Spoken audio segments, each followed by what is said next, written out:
Today on the big story. Cyclone Biparjoy made its landfall on 15th of June. It's been 15 days now, and we've pretty much understood the immediate impact for it. Like, we know that in Rajasthan, which was the worst hit state, miraculously, given that it made landfall in Gujarat, the worst hit state actually is Rajasthan. The coverage around the cyclone, a lot of it was around the carnage, a lot of it was around the visuals of things being uprooted. If one has to say why is it so relevant today, the cyclone conversation, is because the sea surface temperatures determine the formation of a cyclone.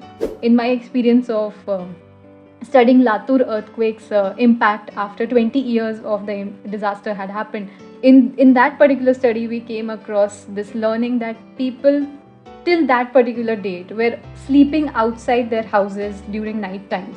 I'll send it to Narendra Modi and Rahul. Wow. How would you say our preparedness for cyclones have progressed over the years? I think there is a lot that can be done better to understand if these sports are required or not. And especially the main stakeholders have to be considered and their opinion has to be taken into account.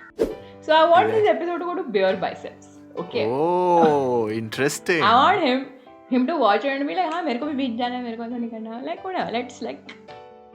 Hello, and welcome to the big story. Welcome to this another episode of the big story. And after a long time, Anjali and I are together on one episode again because heat waves mein you weren't there, mental health wale mein I wasn't there. So the duo is back, is what people keep saying everywhere. Those people are us. Yes. Okay, so how's it been? क्या चल रहा है life में Anjali? A lot of things are happening, personal life में. But I have been traveling a lot and I am back in Mumbai after a while, after a week. And I have been greeted by the lovely monsoons, which are not so lovely the second you step out. And there are a lot of things that have happened over the past 2 weeks that we could have spoken about on this episode. So I actually thought the last 2 weeks was like a pretty boring news week. But that's I think also because I was also traveling and I was in Rishikesh actually. I'd gone on a road trip and I thought I disconnected. But what else happened? तो बहुत कुछ हो गया यार 2 हफ्ते में तो. Oh, the Titanic thing would have happened, no? Titanic. Yeah, there was the Ocean Gate. Yeah. Then the things have been continuing.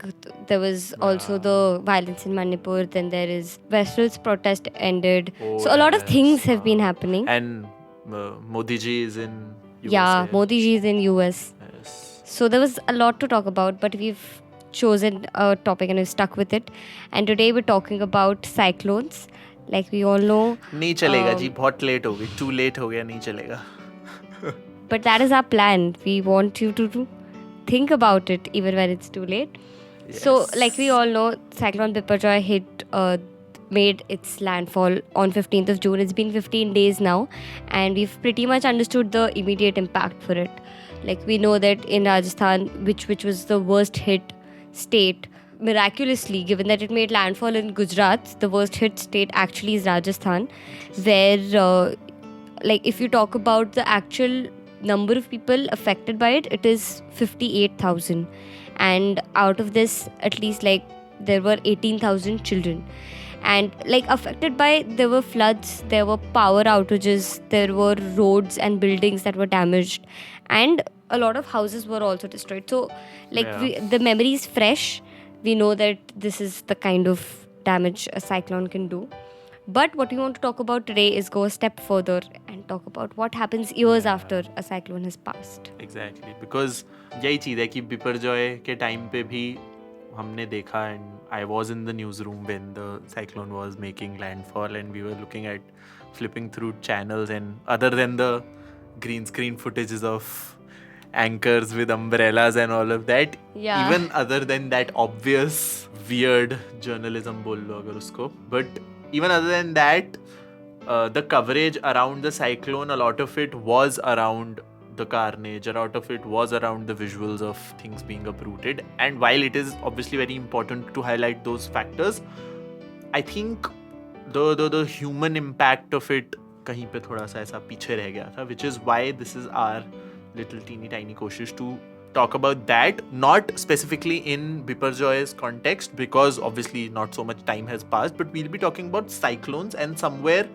extreme weather events in general, right? Because it's not like a cyclone happens in a vacuum. Yeah, and it's not like the story is much different with different different natural disasters. I mean, the crux remains sort of similar, like if you've heard the heat waves episode, you would know that a lot of it is pretty similar, be it COVID or a natural disaster or in this case a cyclone, and a lot of it is because of this thing called climate change. Yeah, like you cannot talk about cyclones and the frequency of cyclones without talking about climate change.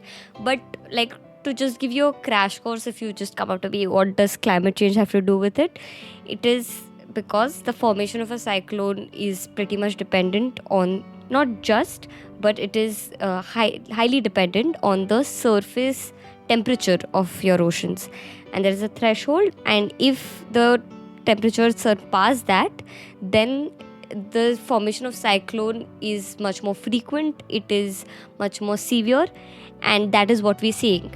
In India, because it has a huge coastline, it has over like 8,000 kilometers of coastline, which is why cyclones have always been frequent in our country. But what we're seeing now, you know, in the entire world, 10% of those cyclones, world's tropical cyclones, happen in India. And like within India, in 1 year, there will be 5 to 6 tropical cyclones. And out of these 5-6, there are about 2 or 3 that are severe. So cyclones is a problem that is not just India specific, but very, very relevant to India.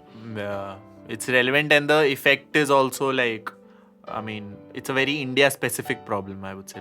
Not because it only happens in India, but in India it has a special place because of the large coastline. Yeah, so that is what we want to talk about today. And for this, we are joined by 2 guests, Ruhie Kumar and Surabhi. Surabhi works in child safety, especially around natural disasters, and she's been working in a lot of NGOs and just the social sector in general. She works as an independent consultant. And Ruhie, Pratik, why don't you introduce her? So Ruhie, I actually know her from a previous job, and she was that. I still honestly don't know what she does. She's a podcaster, she's a climate person. I just call her a climate person. Like her number on my phone is saved as Ruhie Climate Change. So basically, her work involves deconstructing a lot of the huge jargons around climate and the impact that climate change has and the kind of things that we can do for climate justice and climate action, and sort of crunch that into pockets and easily digestible things like a Instagram channel or a podcast or like a video or something like that. So that is Ruhie to us. Yeah, she's making climate change palatable. Yeah, she's making not climate change palatable, because that I think big corporations are doing that for us. They are making climate change palatable, but yeah. She is making climate action more accessible and... Correct, climate action, that's what I wanted to say. And we have them on our chat and we'll be talking about a lot of different things.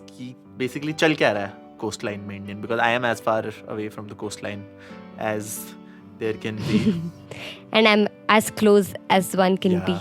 So hum dono ko hi, we don't have like, you are too close to it, you are too passionately, involved in it, I am too detached. So we need some people who are at like a optimal distance from this discourse around cyclones and coastlines. And yes, let us jump into this chat with Ruhie and Surabhi. Hello Surabhi. Hello Ruhie. How's it going? Hi.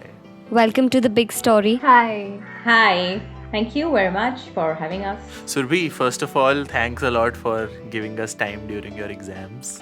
Oh my god. We don't want to... You didn't know, Anjali? She know. has her exam tomorrow. Oh. Please, let's not have that as a spoiler here. All the best, Surabhi. Let us start this podcast by wishing Surabhi all the best for her exam. Please don't, guys. I'll get more stressed. To the listeners, DM her and ask her how her exams went and what's her expectation for her result.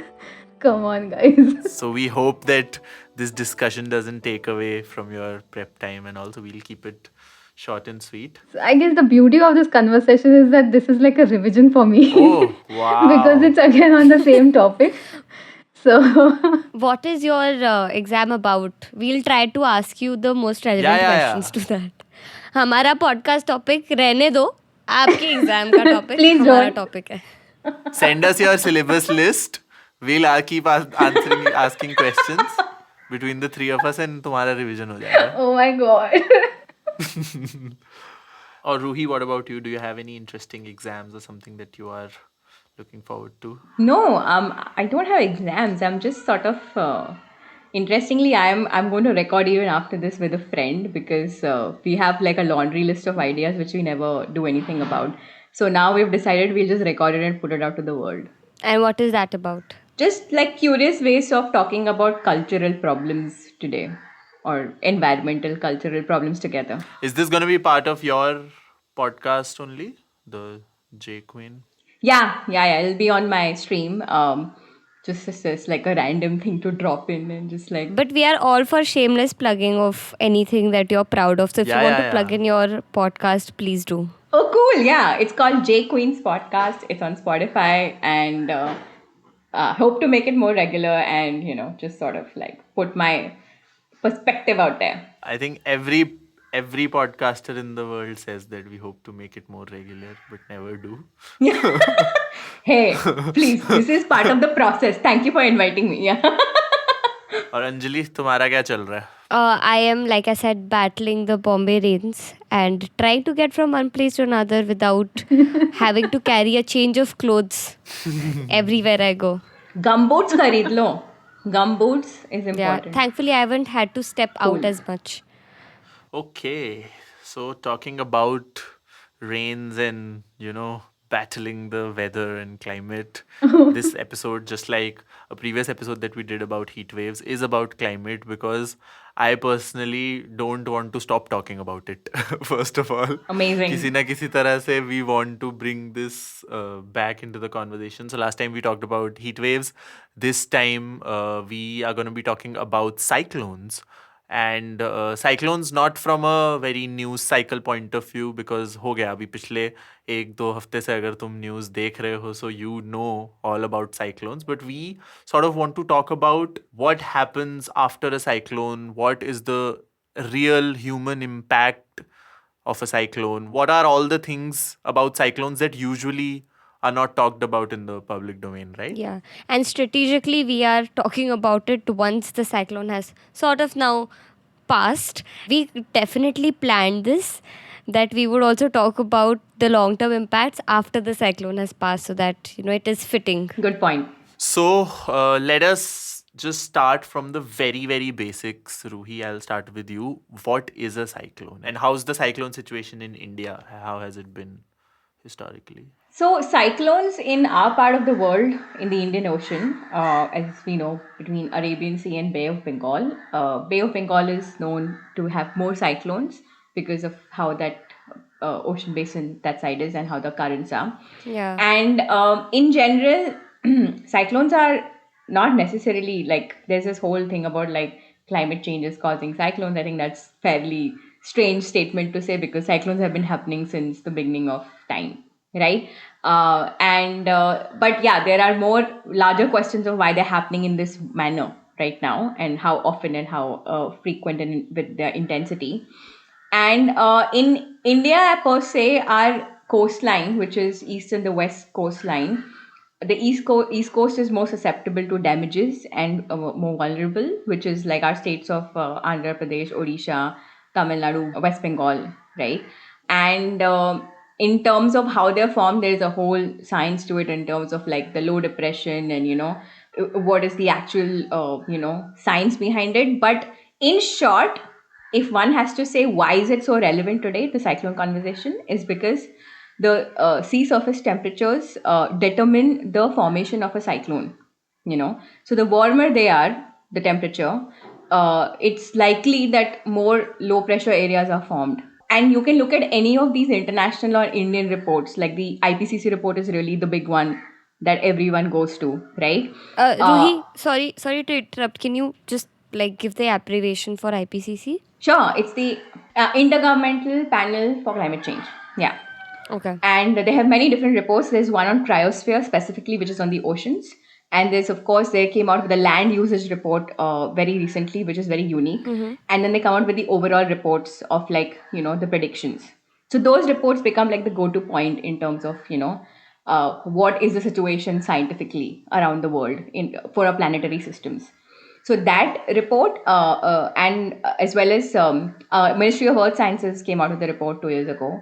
It's called something as Regional Assessment of Climate Change. And Indian climate scientists wrote that report talking about heat and warm ocean temperatures. So there's also mention of increasing number of cyclones, right? And more and so now what we see as trend is a newer trend that there are more cyclones that are being seen in Arabian Sea, which was not as often compared to Bay of Bengal. So that way, then where do we stand in terms of forecasting, preparedness, and post, like you were saying? So, from what I've read, 28 degrees Celsius is the threshold, right, for the ocean surface temperature. If the temperature surpasses 28, it would lead to cyclone formation. So, what has been the trend, or in general, have you been able to figure out on an average around the months of May and June, what are the temperatures that we've been seeing in Bay of Bengal and Arabian Sea? So what I would say is that it goes beyond just the months. Right now, what's happening is there are Okay. 2-3 things this year. There is also a super El Nino current, which is in motion. And El Nino and La Nina are these two big cold and warm currents that come in alternate. But this year it's being termed as super El Nino because of certain Okay. conditions which will affect the monsoon and the sea surface temperatures as well. But then this is the interesting part about cyclone formation. It's not one variable. There are many variables, right? So, and there's lots of argument even in the scientific space that you can't attribute one cyclone making to this particular current. It's very hard for even forecasting, the most advanced forecasting models.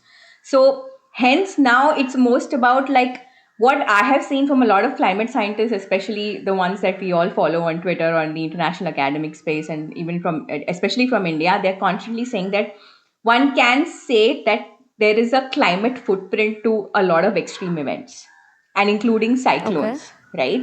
So if you're seeing more and more cyclones, especially when you see even how IMD talks about it, in the next 48 hours, it'll go from a X rating to higher severe rating. to very severe. Correct. And that is the trend that even climate scientists and even meteorologists are saying that's very recent, or they are not able to understand, because it's advancing very quickly from this lower level to a higher level, and that creates all the issues around but uska trajectory kahan hai, where will it go, and what will be the intensity when it makes the landfall, then to predict this bit that we are going to talk about with you, all of you all, like in terms of damages and humanitarian aid and the after effects. So I think that's where we are at, that there are so many variables, and because it's so unpredictable, right, it's also creating this sort of confusion that is it going to be that many cyclones? Yes, there is a cyclone season. We get it. That's not abnormal, right? Yeah. But then what about everything else around it? Are they supposed to be so intense? Are they supposed to be so frequent? Are they supposed to be in Arabian Sea as well? What is happening? So there's a lot going on to understand the nuance. So it's not as simple. At the same time, I think in technical jargon, it tends to become very complicated. So we need to find a finer line in terms of how do we make it more, digestible for people. Again, going off of your point, keep staying sort of thoda away from the technical jargon, you would say that the changing climate has been like a factor in these cyclones being much more frequent and intense, right, over the years. So even though we might not be able to pinpoint it ki ye exactly forecast more nahi kar sakte, severe. ya there might be a lot of variables, but this general trend is something that a lot of climate scientists do agree upon, right? Yeah, it's there in the IPCC report. You can pull up any one of them and they'll say that there is going to be more frequent and more intense storms. So they're called hurricanes in the Americas, they're called typhoons in the Eastern Asia, and they're called cyclones in our part of the world. and there is going to be more and more cyclones and more intensity, if not more, and both of which are worrying. Another trend that I read about was also that, like you said, uh, the time it takes for a cyclone to become much more severe, that time is getting shortened year after year. Like very quickly, a cyclone is going from a severe to like a super cyclone, and that has been attributed to climate change, if I'm not wrong. Yeah, there is a climate scientist called Roxy Cole from India. He's on Twitter as well, and he often points out with data maps that this was the frequency of cyclone in Arabian Sea, and now in the past X years, and this is what's happening. So I think there is data now that is being collected by scientists from our own region in sort of understanding this a little bit more. So I would say, again, there are no attribution studies, which is where it's going to be difficult. But overall, I think as a trend, we can say that warmer sea temperatures are contributing to this sort of trend in cyclones, and warmer sea temperatures are coming from emissions and climate change. So I think there is like that big link there. And how recent would you say these trends is? Like 10 years, 20 years, or See, in terms of how they're recording it is making all the difference. Okay. From what I can say, that in India itself, like I think from the 90s or 2000s, they've been recording a lot of like when the big cyclones hit Odisha in 1999 and all of that, right? So that there has been record of that. But like again, there is this current called Indian dipole, which was named only in 1999 or 2000, okay. because that current ka study only didn't exist before that. So then it's hard to understand, like only El Nino and La Nina were being Yeah. considered. Not only, I mean, there are many currents, of course. Yeah. I don't want to be murdered by meteorologists right now. But yeah, Indian dipole was named in one of those years. Okay. And then they started understanding the importance of Indian dipole for Indian Ocean countries, which played a very big factor for the Australian bushfires, which were caused in the pandemic year or just before because of the heat wave. And that current was responsible for floods in Eastern Africa and a heat wave in Australia. So, Surbi, over the years, we have been collecting more and more data and, better able to understand how cyclones are formed and what kind of impact it can have. So, how would you say our preparedness for cyclones have progressed over the years? Over the years, if we have to talk about the preparedness, the biggest example was the success of Biparjoy, where there was zero death in specifically in Gujarat state, which was being stated in the newspapers and everywhere. And even being working in humanitarian sector, even I was surprised or taken aback that wow, we are able to achieve zero mortality during a disaster. And Surabhi, is that like one of the firsts for India for a natural disaster? I guess it is one of the first, as far as my knowledge is concerned. And like we have known that like I was just reading an article where it was mentioned that every year throughout the world there are around 11,000 deaths that occur only due to cyclone. That's the rate, and now we are reaching to a zero, and in a particular state. So that makes a big difference as to what kind of preparedness they had, because there is, and with cyclone I guess you get a advance warning at a good number for a good number of days, so you know you can track the route, you know where it is going to make a landfall, you can have that particular entire terrain evacuated much in advance. Yeah. You can have everything in place, like be it food supply, be it water, drinking water supply, and everything can be there in place. So that makes a huge difference, and in today's time it's tremendous as to what the kind of response Biparjoy had. And is that a difference between the east and west coast also? Like Ruhi also said, traditionally cyclones have been much more frequent on the east side, and they've been. I mean, is there a difference in between how even the east coast is prepared for cyclones than the western coast? And also adding to that, how state specific is it? Like a Gujarat versus Odisha versus a West Bengal, how would these states typically handle their cyclones? I guess we have had those lesson learnings from each occurrence of a cyclone, So super cyclone, if for example, had like 30 to 40,000 deaths, then we had Phylin, which had a lesser number of deaths, and now Biparjoy. So after every disaster, the states somehow knew, what kind of preparedness is required, and those were the lessons, because none of us is experienced or has an expertise in this particular field. We only learn after experiences. So I guess that helps them improvise, and each state can take the learnings from other. Yeah, I think one important factor has been that in terms of preparedness, because the evacuation efforts that we have, airlifts, and especially we've seen not just in cyclones, even like flash floods and landslides, right? Which unfortunately we know something might happen in the coming months in Uttarakhand or Himachal. I think the National Disaster Management, NDMA, is very prepared. They have their network very far wide out. The national ministries are very much at. They have like a what they call as a war room or a preparedness thing, na? Like things happen quickly when they're required. There is no delay in that. So I think that is has been extremely efficient in terms of the rescue and relief operation. But yeah, as you were mentioning, that maybe some states need to now look at some other ways, also knowing that if the West Coast is going to be on the receiving end of as many or if more intensified cyclones, then what else can be done in the long term, right? Which is not just about the rescue and relief, which is anyways very good. So, do we know something that was specifically done better this time around in Gujarat than what we've been doing for years that has led to this like zero casualty? Like, can we pinpoint as in this is everything that we did right? I guess it was their evacuation process, which they did like 3 days in advance. They had started evacuating the villages, and each and every single human being was evacuated.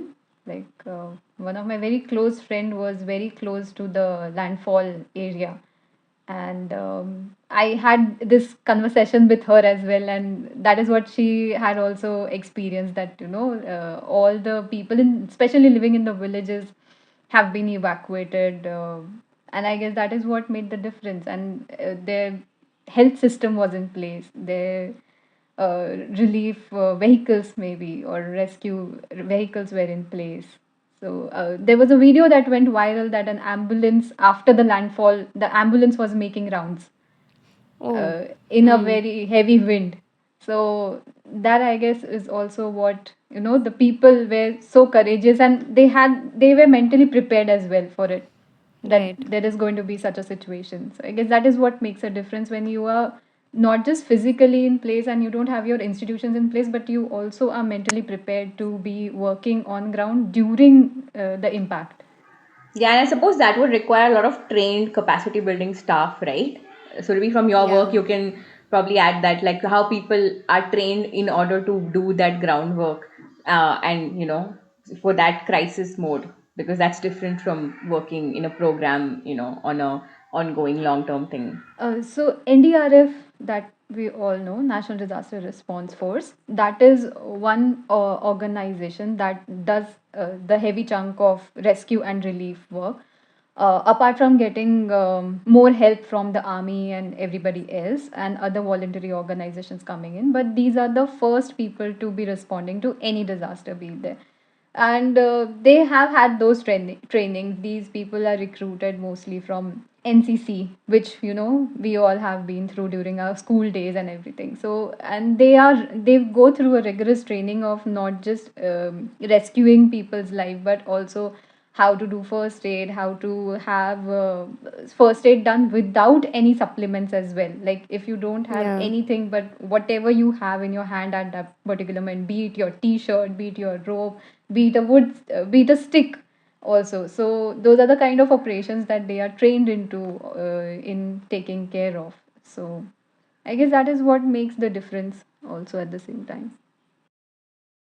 So, from both of your conversations around, rescue and relief efforts, the kind of picture that I am getting is that India is pretty much there. Matlab the rescue and relief work that happens in India, it's obviously improving, it's getting better. As you had, Surbi, you had mentioned that Biparjoy saw zero mortalities.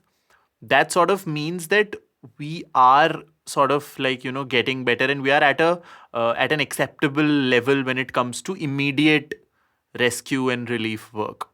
But now let us sort of get, one step deeper and sort of understand what after that immediate rescue and relief is done. First of all, what are those impacts? Because like this was one of the reasons why we wanted to do this podcast in the first place, कि हम जब भी cyclones के बारे में बात सुनते हैं, it is always the day it happens, the day it hits landfalls, what are the visuals that are coming. There would be some numbers discussed, there would be some visuals of trees being uprooted, etc. And matlab we immediately forget about it 2 days later, as soon as the cyclone also goes away. But clearly the impact that cyclone would have would not go away as fast, right? So what is that impact? What does that impact look like? I want to sort of understand from the both of you कि वो 5 दिन बाद, 10 दिन बाद, 1 महीने बाद का impact कैसा दिखता है एक cyclone के बाद? So the immediate thing is that everything is chaotic. You have roof fallen, you have broken houses, there is a lot of devastation as far as you can imagine. It's all very, very devastated. So the first thing that happens is reinstalling everything back in its place or cleaning it up. Parallelly, there are a lot of rescue operations that are taking place because पेड़ गिरे हुए हैं and all of that. When you're picking it up, you find people maybe on a tree trunk hanging for their lives, or maybe in stuck in water because of any reason or so. So that is what parallelly takes place. Then making them go to a safer location or evacuating them to a safer place. So the faster they can be, evacuated or resettled back into their homes, the faster these public institutions can be opened up for the normal cycle of their own lifetime. So that is what takes place, and this is how the process happens. Like it might be sounding very easy right now, but it is super chaotic when one has to do it on the ground, because and children even don't have books for that matter. Even if they have to go back to schools, or even if they want people to get back into their normal cycle of the routine, they don't have the required elements or supplements required for it. Like for that matter, utensils. One doesn't have bedding. One doesn't has a roof on their head. So all of these basic elements. So it's essentially restarting a city from scratch again, right? And Yeah. how much time Yeah, would yeah. something like this go for? It takes a lot of time. So the basic duration which is considered is minimum 6 months to 1 year is what the duration is. Because it's a very slow and steady process. And looking at the climate Yeah. cycle, I mean, if you live in a coastal area, another cyclone would just come around by that time. Cyclone is just on the door. Yeah, exactly. And that has happened where people go back after rebuilding exercise, and again there is some variation of another storm or Yeah, a cyclone, right. right? And essentially I think in India we don't have many studies about this, but there is a study in Oman that Surbi and I came across about cyclones and mental health. It's very detailed. It's pretty cool because there they have studied like the pattern of what is the emotional trauma and impact on people. And that mental health aspect is completely it's not missing, but I don't think it's acknowledged enough in terms of like Yeah. what people need in terms of a rebuilding exercise. Like, I mean, you are there in Anjali in Bombay, and suppose if you are not able to go home, or for whatever reason there's a flooding, right, or there's a deluge in the city, there is a sense of anxiety, right? There is a sense of I experienced that crazy flood in 2006 in Mumbai, and I remember city folks being like, wow, this is crazy, how can this happen, how can we not go home for 2 days, Yeah. and we don't know, nobody's able to contact each other. It's mad, right? It's chaos full time, because there's so much of threat and risk from many things. So you can only imagine if someone's in that space, what is the impact of losing an entire home, the belonging, your entire community where you live, where your livelihood is, where everything is, yeah, your places of faith, entertainment, everything is there, right?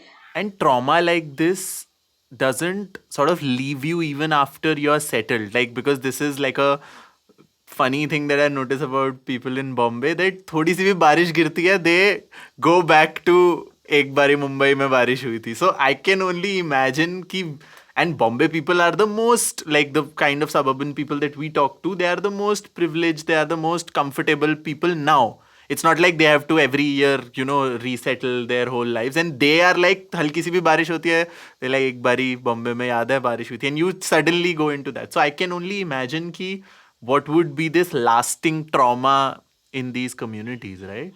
And yeah, if you ask even people in Mumbai who live in areas which are often flooded and not from the privileged backgrounds, they have very similar mental trauma associated with flooding and water, right? But we don't have these studies, right? So we don't even know, like in East Coast, where in Odisha and Andhra, where there's been repeat cyclones, what has been the impact over a decade on generation, right? Like we don't know these things, and it is so critical for us to know. Have you guys seen this film called Kadvi Hawa? It's a really beautiful movie about... Not yet, but I've heard about it. Yeah. It's a very nice movie. yeah. It also talks about the cyclone in Odisha and how this Ranveer Shori ka character becomes like a loan shark of sorts. Yeah. It's a very interesting movie about climate. And that also reminds me, Surabhi, in our conversations about this episode only, you were only telling me about this earthquake, I think it was, where people didn't sleep in their houses, right? Yeah, when Ruhie was mentioning it, I was just praying that Pratik do not ask me the same thing again. Because that image is very like dramatic and very shocking for me. Now we don't know. We need to know. Yeah. Yeah, please share. So before I share that story, just adding to what Ruhie was saying, that there's this Journal of Psychiatry, Indian Journal of Psychiatry, where I actually came across this very beautiful case study on cyclone survivals, where there's this man who talks about how the wind takes him back. I've quoted this one. The wind takes me back to that day and forces me to remember everything. He was the one who was the only survivor and lost his 4 children and his wife in the cyclone. So that was a very impactful case study that took my attention personally. What kind of impact people go through, because I have never experienced it on my own. Like I never have a personal experience with cyclone. So going through that case study where you can see the water reaching up to your roof, and then you jumping out of it to survive yourself, and then you're trying to pull one by one your family out of it, and the wave again sweeps you away, and only to later, after like 4 days, he finds out one of his newborn baby some 4 kilometers away from where his residential place was, and then he has to bury all of them one by one. That's the kind of impact and the kind of trauma that people go through as well, while we are talking about rebuilding and everything. And then also it's determined by who is impacted, who are these communities, right? Then comes the conversation on privilege and class and caste and gender, right? Because there's been interesting articles in the US about when Hurricane Katrina hit. The black neighborhoods were severely and far more impacted physically, mentally, in all aspects than the white neighborhoods, right? Same goes for something like Amphan that hit in 2020 in West Bengal, where the big buildings and all just had like some minor glass shattering window sort of thing. But the fishing communities right 100 kilometers from there would have something completely different, the impact. And then that's why it's not important. I think we should just say it like it is. It's not important because it is not about affluent and upper class caste communities that are have the influence, right? Or just it's about communities that are not seen, they're not visible. So in an event of a scenario of a disaster like a cyclone, then that invisible thing only becomes like voyeurism in terms of what I call as like disaster porn, right? Like you just show these images, what you were saying कि पेड़ गिर रहा है, ये हो रहा है, वो हो रहा है. Sure, but then what about people's realities? They're not stories. It's the truth, right? So I think the aspect what Surabhi is focusing on mental health and this thing is really has to do with who is being spoken about and who is in these press rooms writing these stories and commissioning and editing. You know more than me, both Anjali and Pratik, like in terms of media, like what goes on. So I think all of that comes into picture. It's not like in silo just with that, but I just wanted to make that point to circle back that whose story is being told and who's telling it. Yeah, and again, if you're talking about rebuilding lives, for people who, for people who have jobs, like if it is a city like Bombay, like those things will restart and you won't be affected as much. But if we're talking about the fisherman community, the after effect of a cyclone is a direct hit even on their livelihood, because like the long term impact of cyclones are also affecting the kind of the fishermen's livelihood in general. Ruhie, if you could Absolutely get Yeah, you're right. Like the sea is not the same for many weeks after a cyclone. It's rough. You go and see it, it's rough. Like imagine going there to fish, right? Then the fishing stock is affected. Like how much fish is there? What has happened? It's been very rough. Then things have been displaced even in the continental shelf, which is like next shelf after the beach, right? And on the coastline. And is there been coral damage? Is it been like something else? If there is a port, has the port like destroyed some other parts of the same coastline? So there's so much to take into account before it's safe for a fishing community person to go and perform that job, in the same way. So that you are right, it does have a longer timeline. It's not just you can just go back to the sea. They do, risking their lives because their livelihood depends on it. Yeah, they have to. Yeah. So this reminds me of a conversation that I was having with Sadhika, who has been on the Big Story before in a episode about microplastic. She used to cover climate for us, and she was talking about the simple fact of salt water entering the soil. How much damage that does to not just fishermen, the regular farmers, farming communities along the coastline, how much prolonged damage that does to the crop cycles, and how long it takes for some kind of crop then won't grow, and it'll take like 4 years 5 years to rejuvenate the soil and all of that. And that got me thinking ki where are these kind of stories? The same point that Ruhi had mentioned, right? That why aren't we telling these kind of stories? That okay, the cyclone has happened, but it's not just the 2 days of the landfall, it's the 2 years after that when the environment and the whole place is getting back to normal, and by that time another cyclone might come, so that would reset that whole process. There was a very interesting story of a beekeeper from Sundarbans a few years back I had read, and it was very that tells the tale that you're talking about a beekeeper whose livelihood was affected because the bees were affected by the cyclone, the pollination process, right? So one has to really think in terms of like it's not just cyclone and also not just fishing, not just the fisher folk. There's so many people and the entire system where those capillaries go. Like it's so intricate. Who's affected by what is affected by who is affected by what. Like I don't think people some policymakers do map it, which is amazing, but I don't think we have that integrated approach for that long term resilience. And I think that's where we need to start like sort of gathering our knowledge and putting it together, and that would be beyond the cyclone relief, but Yeah, so my question was actually related to that, and it was basically that how much does the government take into account these long term effects in their rehabilitation or in their rebuilding plans, or where do they stop and be like, okay, this is where our role has ended? And in general, adding to that, how would you guys rate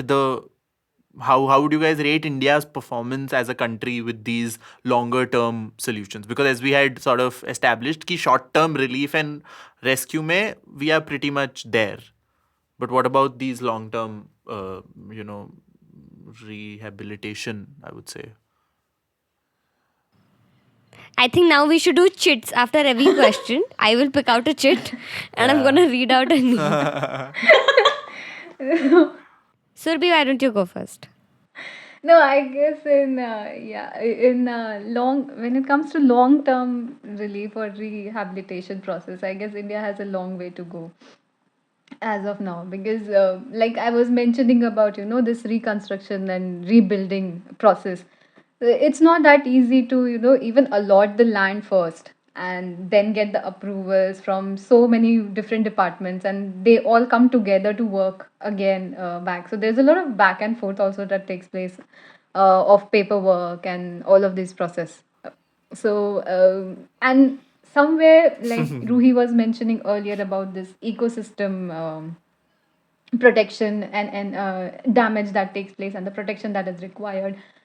I guess somewhere in still in our country, we have this importance of human life takes a front foot in this particular aspect, and then we go back to the chaos that every disaster leaves. Damage. Then somewhere the mental health now has started getting emphasized, thanks to everybody who has been speaking about it. The people who go through it have started speaking about it and sharing their experience, and somewhere it has gotten into the spotlight now. So that takes place, and ecosystem environment and the environmental imbalances, I guess, is like a dot and far behind in the line. मतलब hierarchy में Yeah, काफी yeah. नीचे आता है कि let us first solve these Yeah. problems, but it should be simultaneous Exactly. actually, where we simultaneously talk Exactly. about all of these things, but वो थोड़ा hierarchy बन चुका है. It is interlinked, right? Like it is interlinked. I mean, the weird part is that we were having this conversation before, me and Pratik, that how in terms of long-term resilience, we are not, I mean, some states are looking at like rebuilding mangroves, afforestation, because it's the natural defense line, what they call is nature-based solution, because it is in the nature. And it holds the marshy, swampy soil together so that the coastline is not completely destroyed. That's how the mangroves help. So that is necessary. On top of that, what's necessary is that not proactively destroying your coastline by making some million ports that is now coming up every, like, the major ports, minor ports, because they are not being made with the idea of looking at the vulnerability of our coastline. Like, those two conversations have to go together. Do we really need all the ports? Do we need some ports? In what form do we need it? How do they affect the fishing communities? How do they affect the turtle nesting site? All of these are like real conversations. So I think the cyclone vulnerability conversation should be constantly related with these infrastructural developments. They should come up whenever we're talking about infrastructure. Exactly, but it doesn't, because it's like, अरे ये तो meteorology का conversation है और ये तो port का conversation है, ये अलग है. अरे अलग नहीं है, right? Because then narrative in the press, media, social media, wherever in public sphere is कि the cyclones are happening because of climate change, which is also human induced but is also climatic. Right. So we don't have a control over that, right? But then you have some control what you can do on land and coast, right? Have we been in the scientific community being able to like have this link very, very concretely established between ports and it's not encouraged, I would say, in simpler words, Okay. because the ports bring a lot of what under the word blue economy, a lot of investment. And like, again, in the public narrative, there is not much understanding on how to save a coastline. You never hear that. You hear how to save a forest, how to Yeah. save a mountain, how to save a lake or whatever, which is important. But in terms of a coastline, what does it mean for a huge population that lives in India on the coast and also close to coast? Even people who don't live by the coast are dependent on the coast, right? right. Yeah, it's also one of the largest sources of oxygen production, right? Like, besides forests. So there's a lot of science around oceans that is not understood or misunderstood, right? So I think in terms of long-term resilience, this whole point about infrastructural development, whether they're even redoing some, you will go see it in Mumbai also, this coastal road, and you will go see in Pondicherry they're doing something. I don't understand if they're doing it with the whole science and the clearances in mind. What could it do, And if that's not considered, then clearly there'll be some obvious, consequences when a cyclone hits. Exactly, yeah. And your damage is more. Like I was mentioning, 1400 crores was the damage on some ports in Saurashtra and Tokte during Cyclone Tokte. 2 articles came out of it. Okay, cool. So then where does that leave any information on this? So the conversation on coastline protection communities has to be in sync with what cyclones long-term preparedness can be. These are not different conversations. And this right now it is. It's like disaster management and Ministry of Shipping Ports and Fisheries. And okay, we are just like not talking about this together. These conversations of individual change and footprint and larger systemic change cannot be too separate from each other, and they are becoming more and more separate, and that's concerning, right?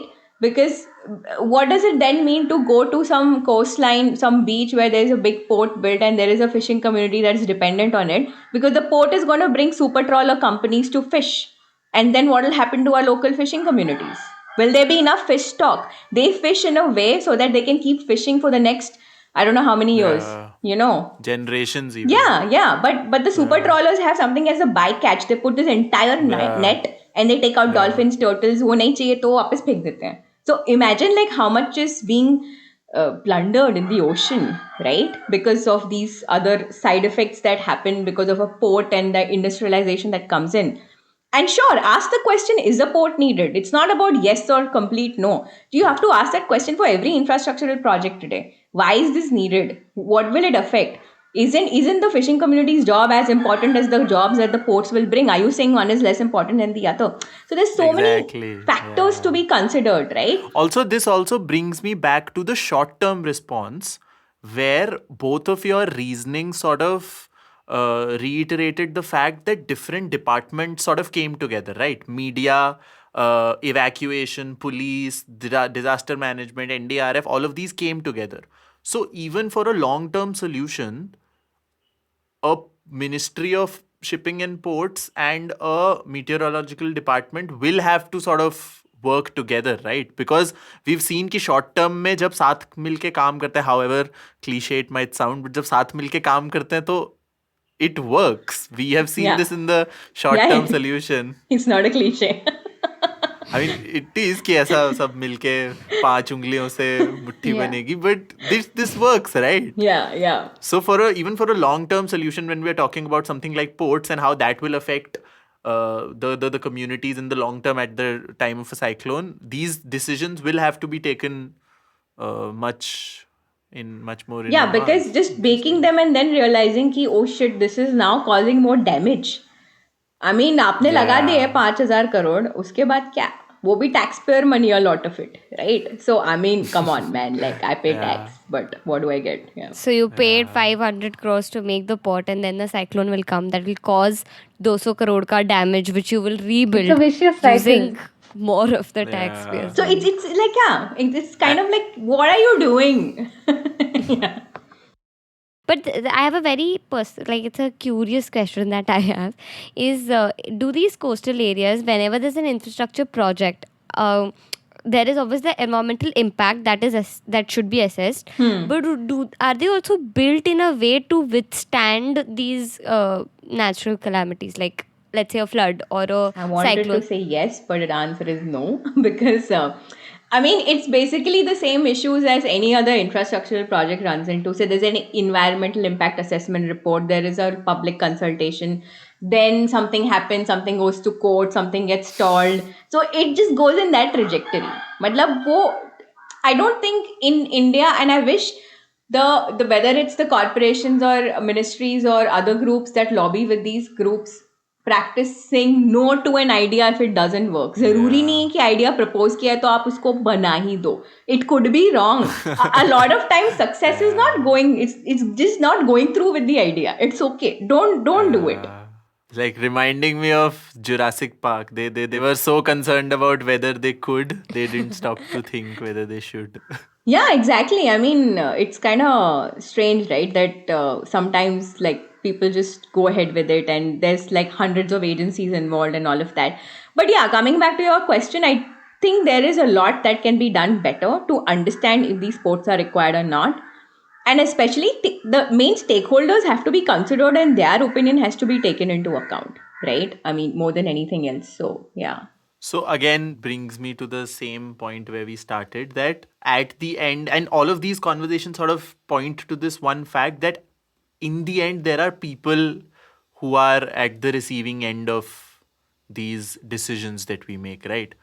So what are some things, and we might be closing in some time, what are some things that we can do long term to ensure that life becomes easier while rehabilitation, while people like Surabhi are on ground doing their work? What can we do much more in advance so that life after an event becomes easier? I'm picking out a city. Wait 1 second. It says Surbi. No, so one thing that I can say from my experience is that inculcating the culture of preparedness, that is one thing which can be the beginning, which is already in place as well. Like there are multiple organizations who especially NGOs who have been working on it, with children, for example, and bringing it into their reflex action is what is needed, where they don't go into panic all of a sudden, because of course none of us has ever lived those experiences to tell कि ये ऐसा हो सकता है या वैसा हो सकता है. Only a survivor can do that.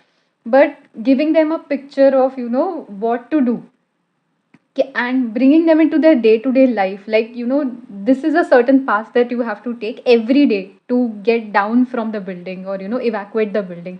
That immediately gets into their reflex action, and even in their panic situation, they'll only exit from that particular route.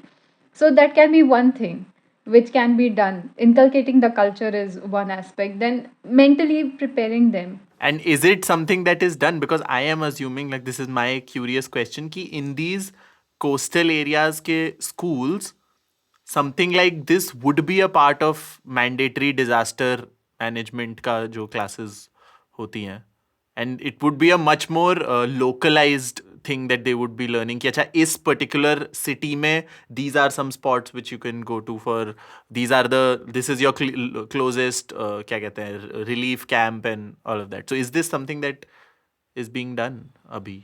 So there is one organization, and like I have had the privilege of working with them as well. Seeds India is an organization that had brought in the culture of school safety, and in fact in India they are the pioneers in it. And I have had the privilege of working with them for 5 years on this particular subject itself. And during those experiences, this is what I have learned from them, that these are the basic things that we need to do. So they have been the ones working on the ground to provide these kind of safety measures. And their school safety program was the one that, where I learned that these are the perspectives that are needed. And secondly, the stressors that, children go through in everyday life, those also need to be taken into consideration, because when a disaster happens, these gets multiplied by 3 or 5 times. So if a child has a history of anxiety, depression, or any kind of mental health related symptoms, even symptoms for that matter, these are going to get multiplied during a disaster time, because they do not have those immediate requirements or expertise around them to help them cope with those situations. So they can leave permanent mark. And since it's a child, it's a growing age, uh, God knows what they will become when they grow up as an adult. In my experience of studying Latur earthquake's impact after 20 years of the disaster had happened, I was doing this research study during my master's, and I had this honor of going to those villages and interviewing people around. And in that particular study, we came across this learning that people till that particular date were sleeping outside their houses during night times. Like they were so afraid to sleep in their own houses, because Latur earthquake, when it happened, it was a very early morning time, like around 3 or 4 a.m. So they were all dead asleep during that particular time. So they still have that impact, like that generation which has actually witnessed as children. They were all children at that particular time who have grown up, who are grown ups now. But that particular event has got stuck into their head to such a great extent that they are still scared. And that is all because they did not get the kind of help or support at that particular time to cope up with those traumas. Even mental preparedness, like this one podcast episode I did with this girl called Isha, who's a psychology student, and it was about Assam floods and mental health specifically. So she had mentioned that there's an idea, this brilliant idea she had, like about setting up these community centers with mental health experts before and after and all of that. So I don't know if that happens in a case of cyclone, but I suppose that sort of model would be very useful, Yeah. in localized Yeah. spaces with cultural, regional expertise who understand the people and not somebody just parachuting from the cities. Because that safety is a big thing, especially in women, in disaster times. Like even post disaster, like there's a lot of unfortunate stuff that happens around sexual abuse and survivors. So in relief camps or even after, right? So safety is a very important thing, and public space and all of that. So I think lots needs to be taken care of in terms of sensitivities.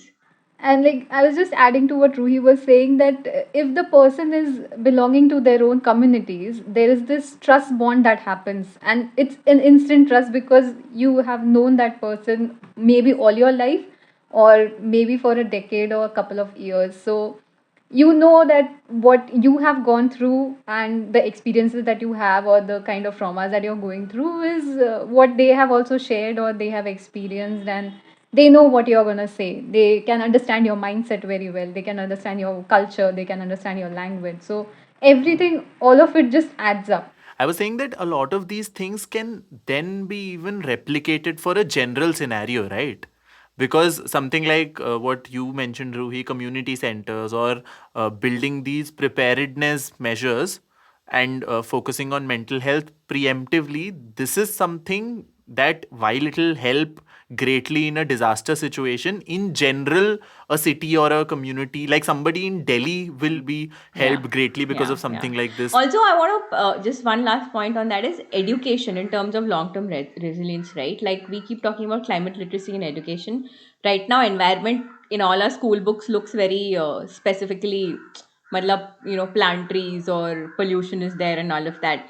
But what does it mean to inculcate actual curriculum around coastlines and how to protect coastlines, and what does like that entire planetary boundary mean for our country, right? And also putting in pop culture beyond like PDF and papers. यार, like I'm so done with कि ये report पढ़ो, मतलब ठीक है पढ़ लेंगे, पर कौन पढ़ रहा है, मतलब सच्ची बताओ, like कौन पढ़ रहा है report. So I think we need to talk about that. Sometimes, like a lot of people say that you should, go to the science and trust the science. A lot of times I feel that for a general citizen, science isn't as important as pop culture. So you can throw them as many papers and as many reports, but you make a good film or a good, Yeah. Even you are in music, right, Pratik? Yeah. Like imagine yeah, like exactly. catching up on like hip hop scene and like Yeah, slam culture in terms of what is on the environmental and people's front, right? Whether it's poetry, whether exactly. it's art, whether it's I mean, I'm like, go bombard these advertising creative copywriters, man. They're just churning out Yeah. nonsense. Like, they'll educate them a little bit. Some of them are my friends, no offense, Yeah. but yeah. Yeah. Like I don't know, I remember reading this ad or some ऐसा poster पे quote था about uh, uh, it won't matter if 1,000 people conserve the planet perfectly. It'll help more if 7 billion people conserve the planet imperfectly. It's probably true.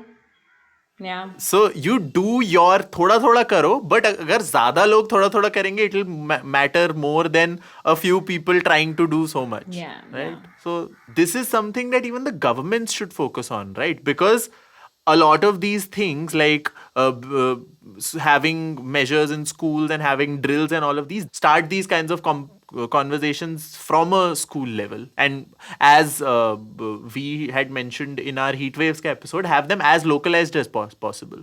So somebody in a Odisha ka coastline ke close ka koi government school, they are having a debate competition or a poster making competition about how will we preserve this particular school in the event of a cyclone, right? And then somebody in Gujarat is doing something for their locality and और वो all of शायद that. हो भी रहा होगा. The other interesting thing is that sometimes that information doesn't travel between the communities, right? Yeah. Yeah. So because I feel we are sitting in a very like different places to understand what's going locally. But yeah, pop culture references, like if you have your the children's favorite, like some local comedian actor talking about something, it'll catch fire in no time. Versus आप उसके बारे में कितना भी social media post बनाओ from some environmental page, वो नहीं चलेगा उतना. That will work counterintuitively only. After one point, you can't throw as many numbers as. That's what memes, dude. आज के डेट में, if you want to bring any change, memes is the way. Yeah, there's a very interesting author called Michael Mead in US, and he has this podcast called Mythic World, and he talks about that how there is too much of logos in the world, which is just facts and science. We all know the Yeah. numbers. Now we need the stories and the people's Exactly. truth. So it's very interesting from that perspective that we need more of that because science है. It's like science नहीं है ऐसा नहीं है. बहुत number है अभी.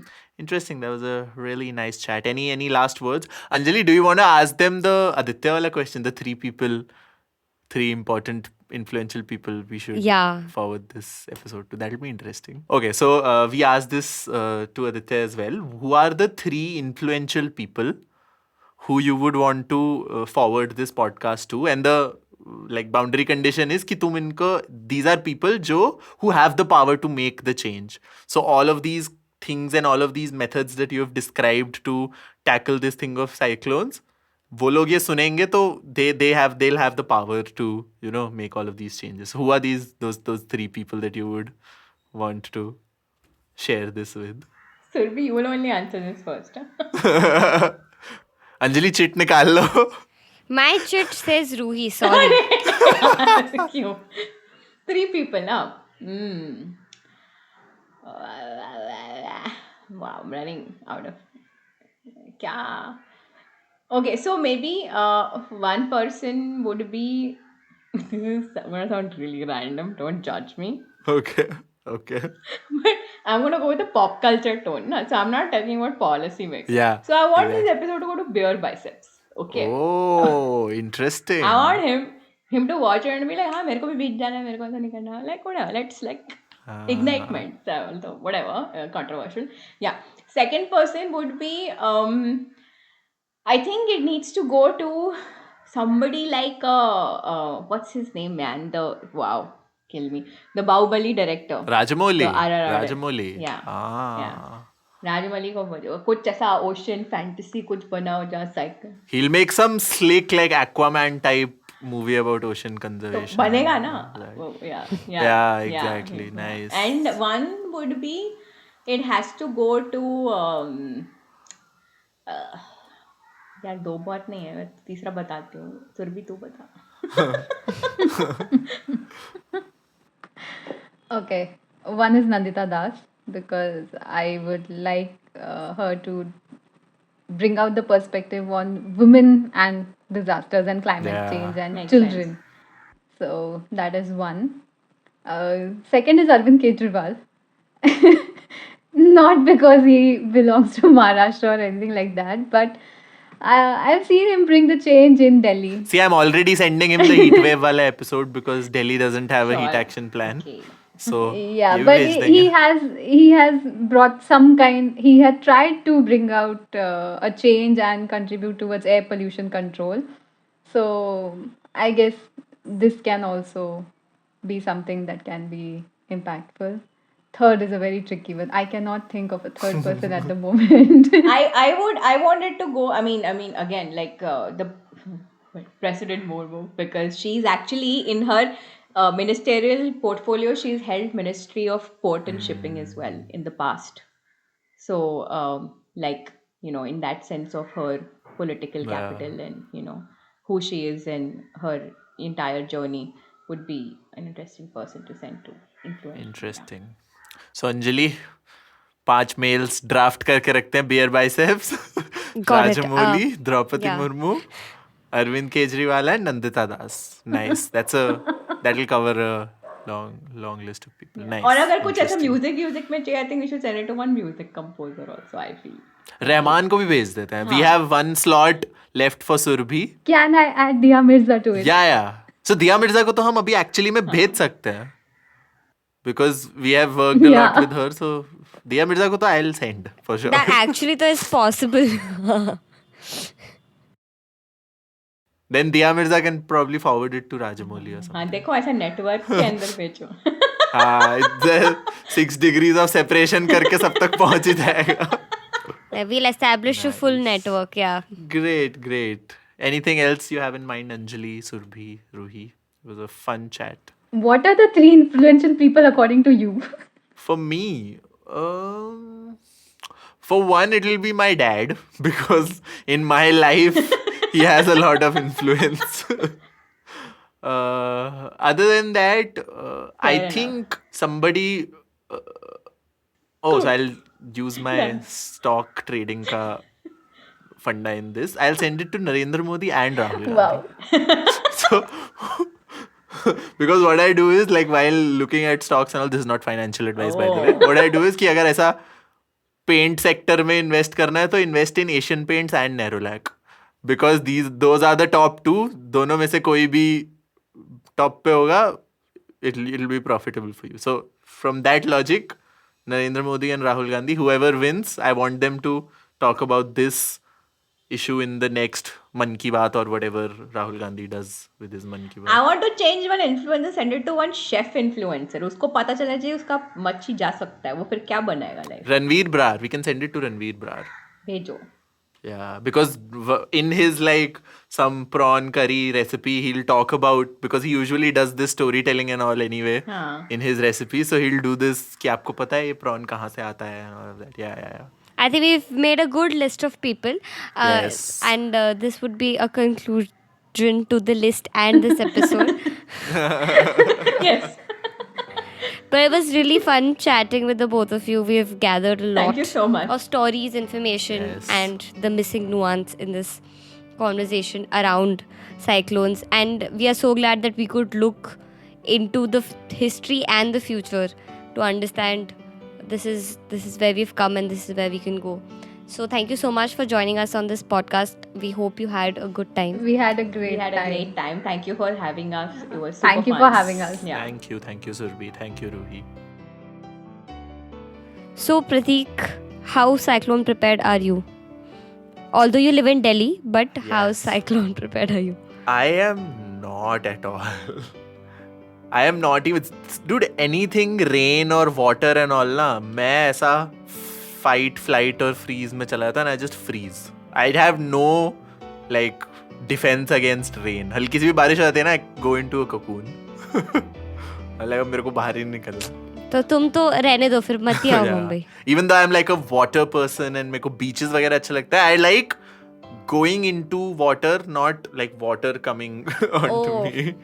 So मैं वो कर सकता हूँ. So cyclone and all तो no chance. But this episode has made me realize even I am not cyclone prepared, but I should be. Bombay में कहाँ पे किस तरफ आता है साइक्लोन ज्यादा? अभी तो आया था. हाँ, मतलब it has not made landfall here. So we've had the effects of cyclone, but वो तो across the western coast सभी जगह हुआ था.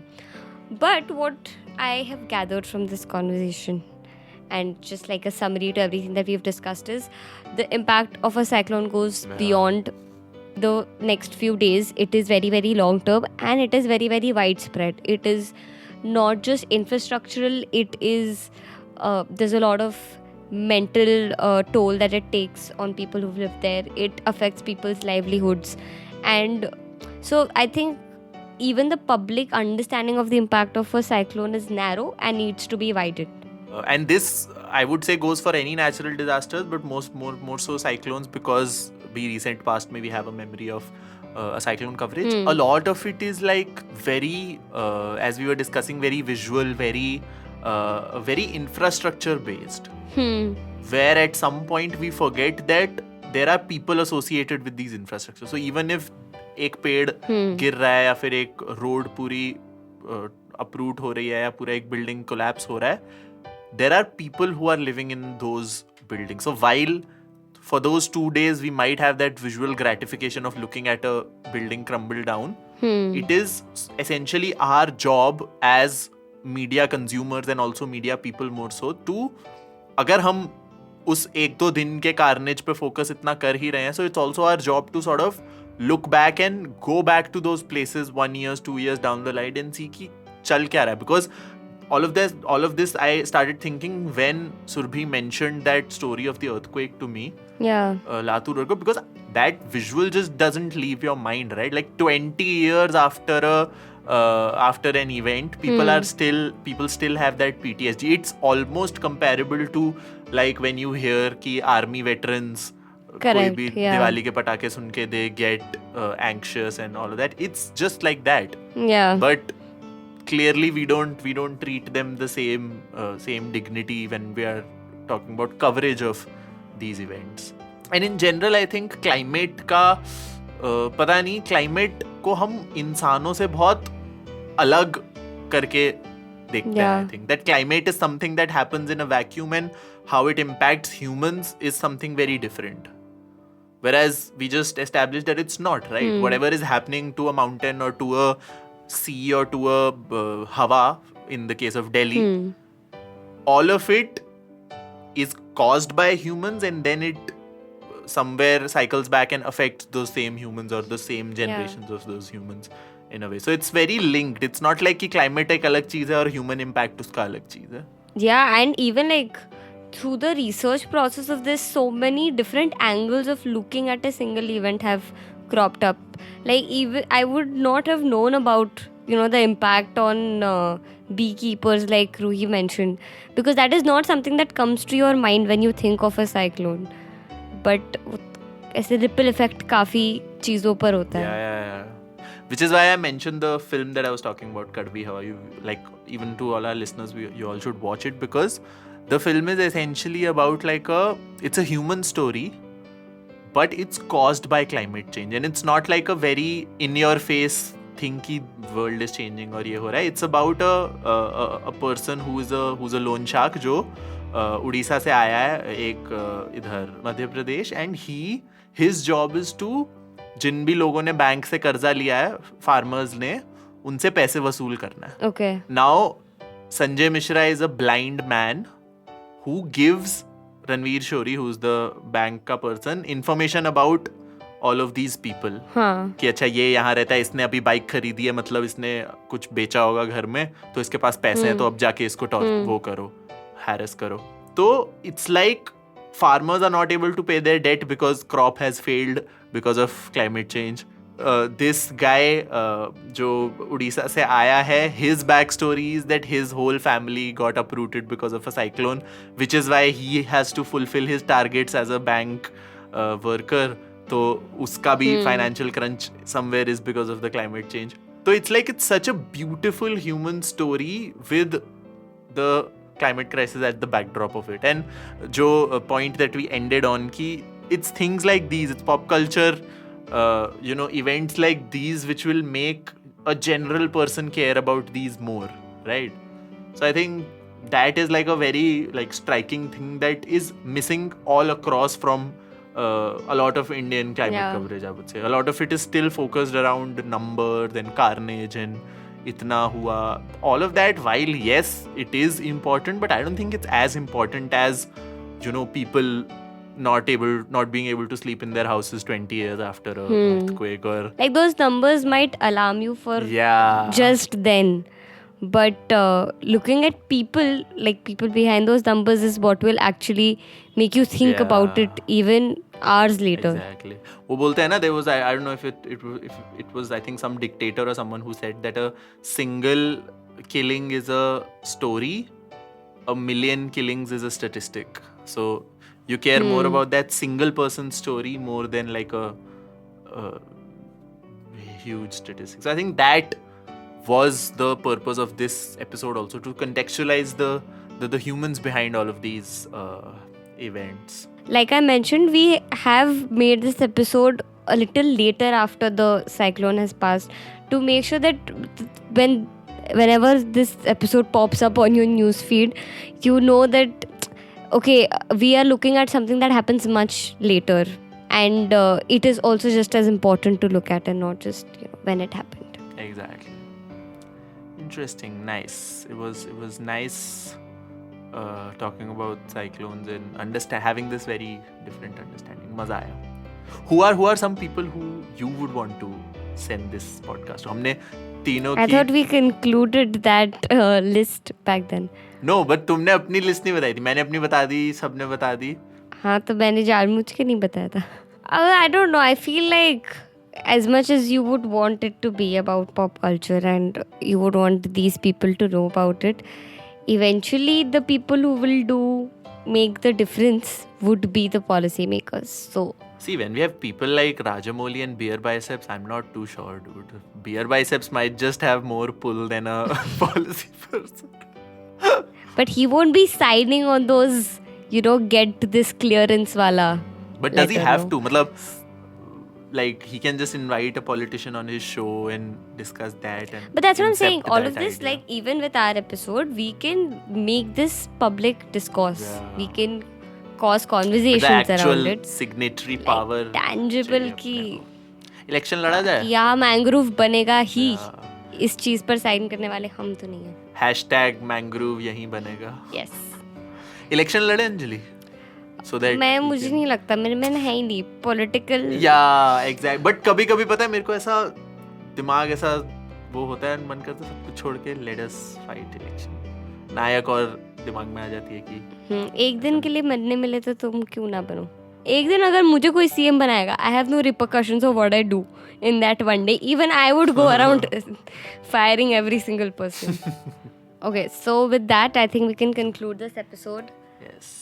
It was a fun chat. I had It was a very fun chat.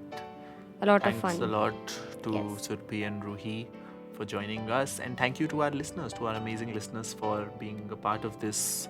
Wasn't a conversation for you, but I'm sure you would have your ideas about cyclones, and tell us those ideas in the comments below wherever you find a writing box, text box कहीं भी मिले, Twitter पे, YouTube पे, Spotify पे, Apple Music पे. Just tell us what are your thoughts about cyclones, and I mean, what would you want the larger public's contribution to be in terms of climate action, right? Because I think that is one of the biggest things जो ऐसा मुँह फाड़ के खड़ा हुआ है, which is why we are going to be 100% doing a lot more episodes on these छोटो aspects of climate change, because Yeah. climate change is not just a heat wave or just a cyclone, but it's all of it, right? So And I think it's always an indication, because we try to keep this episode, we try to keep this podcast about what's happening, and it just happens to Yeah. be, something climate related, which is very telling. Like, it's not like we're sitting and deciding, okay, we have to Exactly. talk about climate. It is like climate change. It's like climate change is sitting in front of us and being like, talk about me. Yeah. It's like you have to do work Yeah. to actively ignore it, because you just can't live a normal existence and not think about it or talk about it. Alright, so thank you everyone for tuning into this episode. Do check out our previous episodes of The Big Story, especially the heat waves one, if you're interested in knowing what kind of preparedness happens for that as well in terms of heat action plans. And we will try to keep doing more and more things about climate change. But if you want us to speak about something else, do let us know, and we will try to do an episode about it. Yes, this was Prateek, And this was Anjali. and we'll see you in the next one. Thank you. Bye-bye. Bye-bye. The Big Story is a Quint original podcast executive produced by Shelly Walia and Ritu Kapoor. This episode was hosted, produced and edited by Prateek Lidhu and Anjali Palod, with theme music from BMG. A special thanks to our guests Ruhie Kumar and Surabhi Gajbhiye. You were listening to the Quint's podcast.